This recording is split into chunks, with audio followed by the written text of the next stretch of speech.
Salut, c'est Nina. On m'a tagué sous une vidéo d'un monsieur très très sûr de lui qui ricane des placentas lotus. Donc je voulais juste quand même rassurer un petit peu les gens. Donc il y a pas de risque de septicémie sur un placenta lotus, hein. C'est juste une absurdité de dire ça. Le seul risque de septicémie qu'il pourrait y avoir en rapport avec le cordon, c'est le fait de couper très très vite le cordon et de mettre des choses pas clean au bout du cordon alors que le sang continuait de circuler entre le bébé et le placenta. Donc si entre le bébé et le placenta le sang circule, si on coupe et qu'on met des bactéries à ce niveau-là, bah oui, ça va rejoindre le bébé.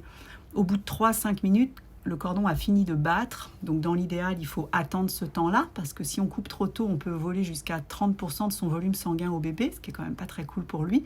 Donc on attend, et là, si on coupe, en fait, le cordon est devenu blanc, exempt, il se passe rien dedans.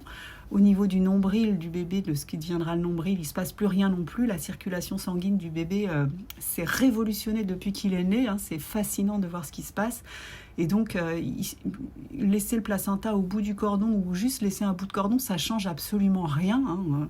Donc, c'est des traditions asiatiques. Chez nous, ça signifie pas grand-chose. Maintenant, si on a envie de le faire, effectivement, avec des herbes et du sel, il n'y a absolument pas de putréfaction, hein. C'est quand même un peu le principe de la charcuterie, hein, de mettre beaucoup de sel pour pas que ça pourrisse. Mais bon, apparemment, il mange du saucisson pourri, le monsieur. Voilà pour le placenta lotus. Je vais faire un petit carrousel. C'était Nina.